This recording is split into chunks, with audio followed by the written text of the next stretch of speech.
or the functions of us individually or as a Senate here as an impeachment court, someone can rise on a question of personal or collective privilege. I won't do that, but may I just respond to what Senator Padilla said, since my name was mentioned and since the investigation announced by the NBI yesterday seems to be pertaining to this person as chairman of the 2019 organizing committee of the Southeast Asian Games. May I, maybe in the form muna of manifestation, unless the presiding officer or Senate President thinks that I should elaborate on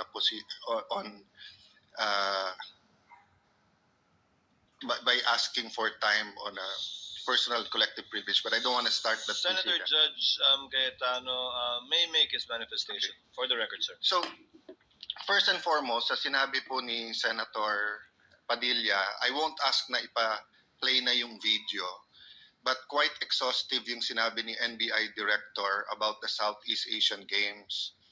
So if the intention was to have a chilling effect, we already have that chilling effect. May 11, hinabol dito sa session hall na to ng mga ahente ng NBI si Senator Bato. May 13, nagkaroon ng enkwentro, putukan, pinipilit ng NBI na hindi sa loob ng Senado, but we have all the evidence that it was inside the Senate. Other incidents, I do not want to evoke a reaction or debate because I want to respect my fellow senators. Much of this has been vented in the media, is in court.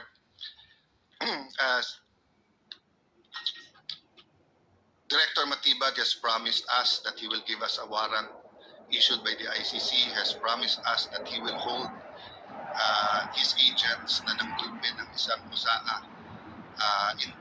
He will be the one to implement the contempt order and hold them in his office, but wala ditong natupad.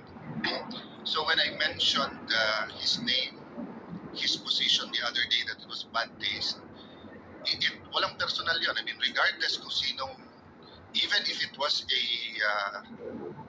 secretary, an alter ego of the president who wrote the prosecution team or the defense team to say, pwede bang next week kasi may seminar, I would have said the same thing, di ba? Na, you know, look at the gallery.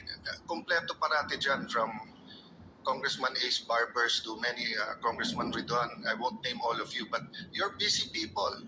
But you think this is important, so you take time out and you are here. Diba? Of course, the prosecution team, you have to be, you are here. We are here, despite of many, many other important things. Not only investigations, not only the flood control, not only the BIR, not only, we're also talking about the nation being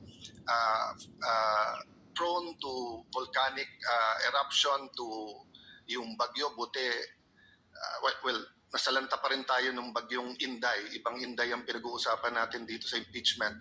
But still, we are here. So it was in good faith that I said, as an example, mukha namang masama kapag kayong isang bureau head. NBI director is a very important position, but it is a bureau. So if a bureau head, and tignan yung invitation, nakalagay sa invitation, or your representative, and we resolved it. So aksidente ba na yesterday, suddenly after I mentioned it, and after during the weekend, many have been talking about na dapat ata hindi 16. So 21 na lang kami ngayon eh. So 2/3 of 21 is 7. Pag nabawasan pa kami ng 3, 13 na lang yon. Pero some will argue, mabawasan lang kami ng 1 o 2, baka 13 na rin yon kasi wala naman half person o 3/4 person. So all of these issues are valid. Question, the chilling effect is there, but am I intimidated? Wala na akong choice. Ilalabang ko na to, gagawin ko yun ang dapat kong gawin. Bumaliktad man yung sitwasyon, si President Marcos ang ini-impeach and I felt a certain way, ilalabang ko rin. Chief Justice man ang i-impeach, ilalabang ko rin. But for the record, Mr. President, go ahead and investigate. First of all, that's been investigated many, many times. COA, I'm not sure. I think the Office of the Ombudsman. Ang nag-file pa ata, Chief of Staff mo eh. Senator Rob, I'm not sure but parang may kaso na nun. Senator Drilon quizzed us here. I was Speaker of the House but I chose to appear before the Senate to be able to answer all of those questions directly. The SEA Games, paulit-ulit yan. Biktima na ng speakership ng 2019 yan. Nahuli namin yung PR na sinabi kikiam, pinakain daw mga Muslim ng baboy, when it was chicken longganisa na pinakain. Pero nasiraan na tayo sa Malaysia, Indonesia. The SEA Games gave us so much honor. So far, it's still the biggest SEA Games in history. Many of our athletes launched their career, even going to gold medals in the Olympics. Our athletic and our yung aquatic natin center in Clark is one of the best in the world. Ang nagsabi nito yung Israeli coach ng isang foreign team doon. But go ahead if you want to investigate. But I just want to put on record, mukhang misfire. Bakit? Yung sinasabi niyang infrastructure na walang bidding, first of all, the procurement law has many modes of procurement. So don't make it appear sa public that just because walang bidding, may anomalya na to. Okay. Secondly, bakit ko sinabing misfire? Hindi po sa I'm referring to the director ng NBI Matibag. I had nothing to do with the infrastructure. The chairman of the committee. In fact, I had to resign from the DFA because I was running for congressman during that time. So dun sa sinasabi ni Director Matibag na may congressional insertion to fund it, it's definitely not me, because how could a non-member of the Senate or non-member of the House insert anything? Okay. Dun sa sinasabi niyang infrastructure, it was done by the BCDA. The chairman of the BCDA is one of the closest advisors of the president now. The president of the BCDA is one of the closest advisors and is a secretary now. And he said medyo kaduda tong kumpanya na nanalo walang bidding. If I'm not mistaken, it's the same company who's making the City Hall of Pasig. So, I mean, if they want to investigate, go ahead. But by mentioning the organizing committee of the SEA Games, ako po chairman.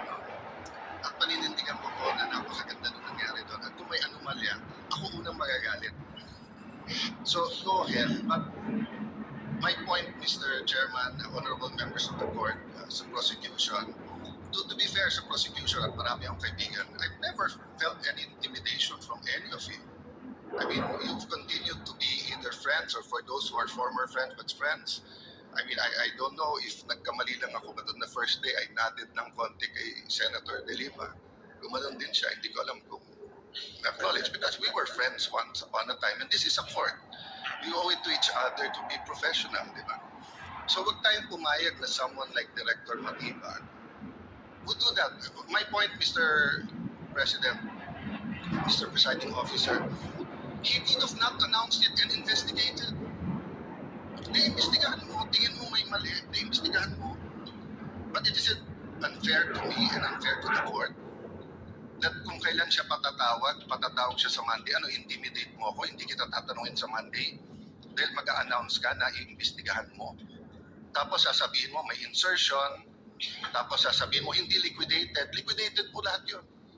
So, let me talk of unfairness. Hindi ba unfair? Kung ako, babalik na rin ko, sasabihin ko, inimbestigahan ko na rin kahapon Ang sabi sa akin, mainit ang ulo ni Director Matibag kasi may contractor na daw yung binigay na lupa para sa NBI at gusto niya sarili niyang contractor.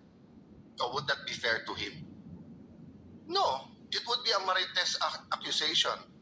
So that's the same thing he announced yesterday. A marites accusation towards me that affects this court because I am now a senator judge. So I hope this is the last time that I'm going to have to speak about this. But definitely we've been speaking about this, binabawasan talaga kami. Iniisa-isa, even yung mga vlogger na malapit Sa administrasyon, sabi, 2 down, 3 down, may kasunod na. Di ba? So, Mr. President,